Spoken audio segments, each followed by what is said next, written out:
बांग्लादेश में छिटपुट हिंसा और मुख्य विपक्षी दल बीएनपी और उसके सहयोगियों के बहिष्कार के बीच हुए आम चुनावों में प्रधानमंत्री शेख हसीना की पार्टी अवामी लीग ने बम्पर जीत दर्ज की है।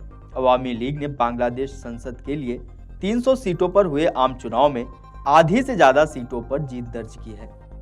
इस जीत के साथ ही वो रिकॉर्ड चौथी बार लगातार पीएम का पद संभालेंगी। वहीं कुल मिलाकर उनका ये 5वां कार्यकाल होगा। अनौपचारिक परिणामों का हवाला देते हुए बांग्लादेशी मीडिया के अनुसार अवामी लीग ने 170 निर्वाचन क्षेत्रों में जीत हासिल की है, जबकि जातीय पार्टी ने 10 सीटें हासिल की हैं। इसमें कहा गया है कि 45 सीटों पर निर्दलीय उम्मीदवारों ने जीत हासिल की है। रविवार शाम को मतदान संपन्न होने के साथ ही मतगणना भी शुरू हो गई थी।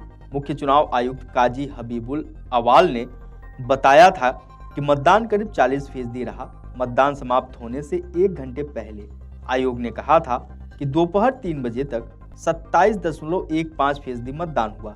साल 2018 के आम चुनाव में 80% से अधिक मतदान दर्ज किया गया था।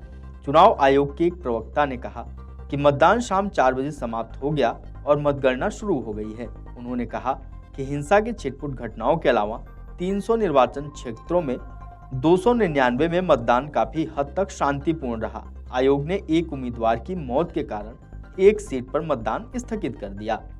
27 विपक्षी दलों के 1500 से अधिक उम्मीदवार चुनाव लड़ रहे थे। इसके अलावा 436 निर्दलीय उम्मीदवार भी चुनाव लड़ रहे थे। कड़ी सुरक्षा के बीच हो रहे 12वें आम चुनाव पर 100 से अधिक विदेशी पर्यवेक्षकों ने नजर रखी, जिसमें 3 भारत के हैं। चुनाव के दौरान कानून और व्यवस्था सुनिश्चित करने के लिए कानून प्रवर्तन एजेंसियों और सुरक्षा बलों के 7.5 लाख से अधिक सदस्यों को तैनात किया गया।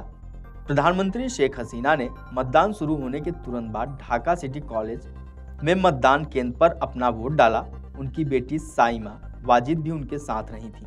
हसीना 2009 से सत्ता में है और उनकी अवामी लीग ने दिसंबर 2018 में पिछला चुनाव जीता था। वह प्रधानमंत्री के रूप में लगातार चौथे कार्यकाल और एक तरफा चुनाव में कुल मिलाकर 5वां कार्यकाल हासिल करने के लिए तैयार हैं। उन्होंने कहा कि देश में मतदान बहुत अच्छा चल रहा है। मुझे उम्मीद है कि सभी लोग मतदान करने आएंगे और अपने अधिकारों का इस्तेमाल करेंगे। देश में लोकतांत्रिक प्रवाह को बनाए रखें और लोगों के सामाजिक आर्थिक विकास के लिए काम करें। उन्होंने कहा कि हम बहुत भाग्यशाली हैं कि भारत हमारा विश्वसनीय मित्र है। हमारे मुक्ति संग्राम के दौरान उन्होंने न केवल हमारा समर्थन किया, बल्कि 1975 में जब हमने अपने पूरे परिवार यानी कि माता, पिता, भाइयों समेत सभी को खो दिया एक सैन्य तख्तापलट में, और केवल हम 2 यानी कि वो और उनकी छोटी बहन रेहाना बचे थे, उन्होंने हमें शरण दी। इसलिए हम भारत के लोगों को शुभकामनाएं देते हैं। अगस्त 1975 में शेख मुजीबुर रहमान, उनकी पत्नी और उनके 3 बेटों के सैन्य अधिकारियों द्वारा उनके घर में हत्या कर दी गई थी। उनकी बेटियां यानी कि शेख हसीना और रेहाना विदेश में होने के कारण बच गई थीं।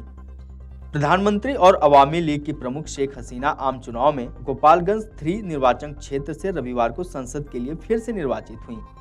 स्थानीय मीडिया की खबर के मुताबिक हसीना को 2,49,965 मत मिले, जबकि उनके निकटतम प्रतिद्वंदी बांग्लादेश सुप्रीमो पार्टी के एम निजाम उद्दीन लश्कर को महज 469 वोट मिले।